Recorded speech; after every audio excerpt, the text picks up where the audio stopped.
Hello, it's part 2 of my life, and in part 2, I left off at age 12 going to jail for the first time, and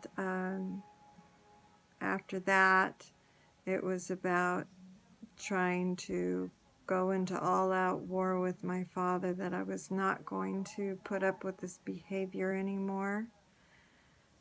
My brother, my older brother, and I would get in trouble, and at one time or a couple times we ended up going to juvenile hall the same time.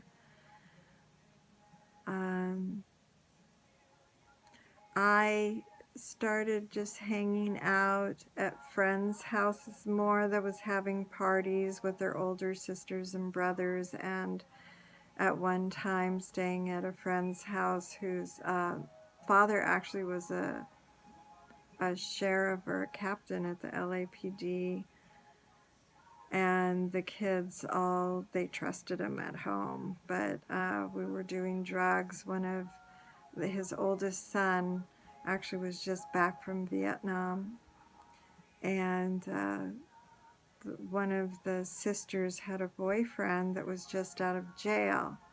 We needed some bread for sandwiches for everybody, and I went with the boyfriend at the time. His name was Lonnie, and he took me to an area and told me to get off the bike and follow him, and I was 12 at that time and just did what I was told, and he brought me into an area and proceeded to start to rape me.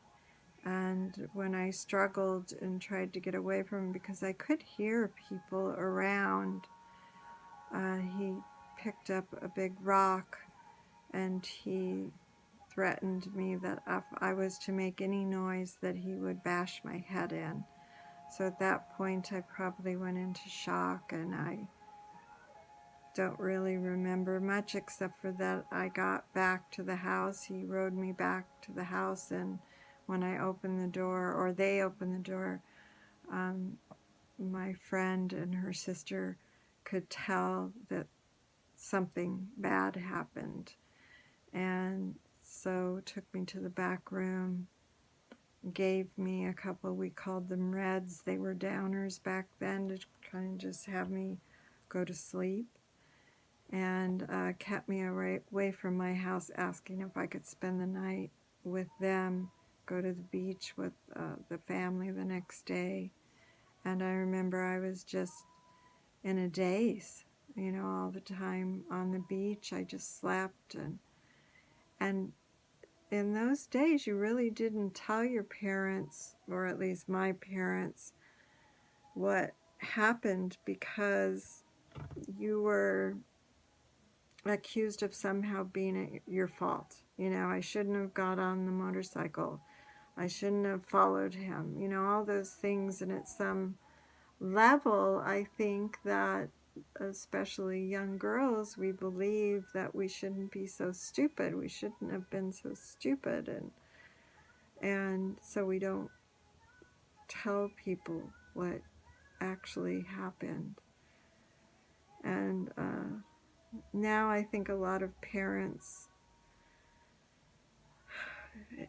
they want to help their kids more. So if that happens to you, please tell somebody, because you need to get help psychologically. You need to get help, and to understand what just happened. And for me, I had to just get through it, and God did help me through that time, unbeknownst to me, but he did. So that just started me on trying to escape more and more. And now I had a rape to escape from.